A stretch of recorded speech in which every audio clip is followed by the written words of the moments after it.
Yeah, the name is Steve Weaver. I've been here, I hired in 2005 of May. So I make it this May, it'll be 20 years. I'm a machinist here. I've been here hired in as a machinist, and that's my job and duties. We do some other things around the shop, but primarily I'm in the machine shop. How did I end up here at Lucini Brothers? That's an interesting story. Or the simple answer would be, well, you need a job, right? But I thought about this. How do you frame this without sounding too spiritual? But I believe I'm here for a purpose. You'd have to know all the background of it. But that I'm here today is not miraculous, but it's a bit unusual. I'll leave it at that. Well, I've been in this business most all of my adult life, and I really enjoy it. I'm particular where I work and what I do. I've done production work, which I didn't care for, but I love the uniqueness of what this company offers. It's kind of a niche, if you will, but it is really, it's very creative work here. If you pay attention, and you watch from other guys how men react and respond to things. You know, a lot of that's on the individual. Okay, you can choose to grow personally, or you can stay dormant. And I choose to grow. Professionally here, it's amazing. You think you know a lot, and you do need to be well balanced here. But you glean things from every other man that you work around. You watch them, you pay attention. You know, you work with pros. And it elevates your game. There's a lot of good men out there on the floor, and that's very important. You're given the opportunity to think outside the box, and it's the different aspects of what we get to do here. We get the freedom to express our ideas and improve. You're given a lot of leash here, and that's important as well. So that might be a few of my favorite aspects here. Building the machinery, the equipment, we make a lot of parts here, individual pieces that can't be bought, customized things. But my favorite thing here is we build a lot of different machines from scratch. It starts out as a pile of tubing and flat metal. After a lot of engineering and work, you've got a machine there that's producing a product. A lot of things we do here are from the medical field. In the long run, we make things here that actually enhance people's lives.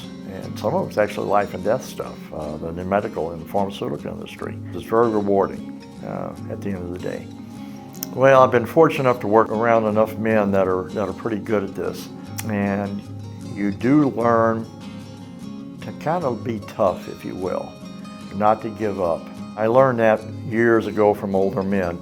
I'd see things built, prototype things, never been done before, and they started up and nothing's working. You think, well, there's no hope here. And, these guys, they stay after it. You learn to stay in there and finish things, and you tweak them in. But it is something I've gleaned, and I think I have some of that in me now. It didn't work the first time, but you don't give up. And next thing you know, you've got a finished product.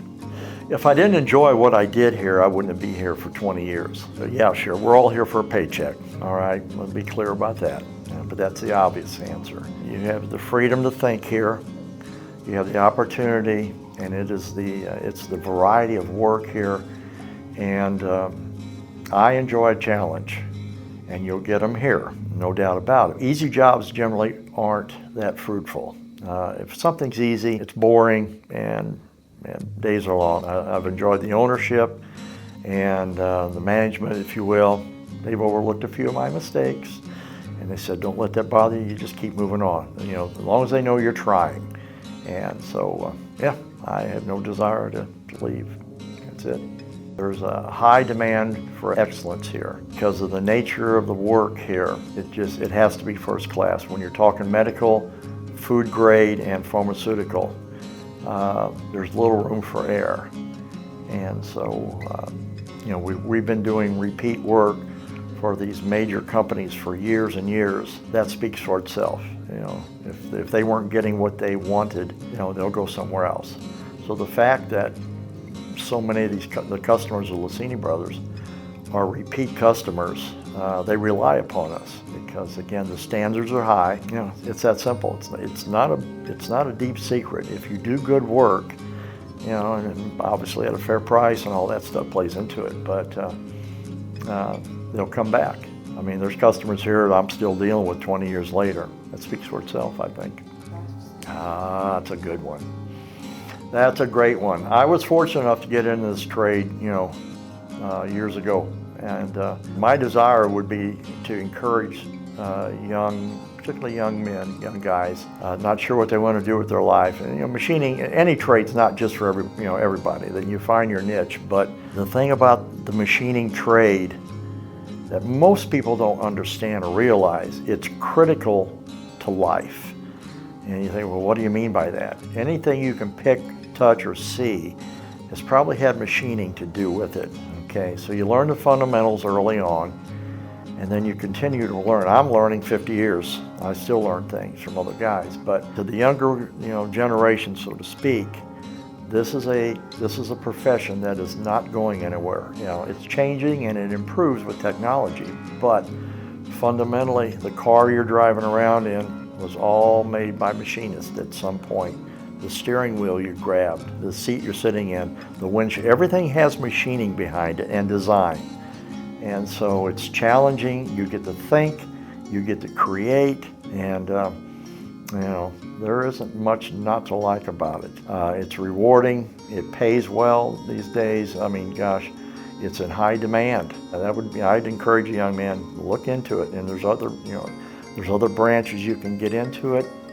In machining nowadays, you can program as well, but become well-rounded. You know, you have to be good in math, but it's a great profession. And if you desire to stay in it, you can grow. And so, yeah, that would be my nod to any young individual.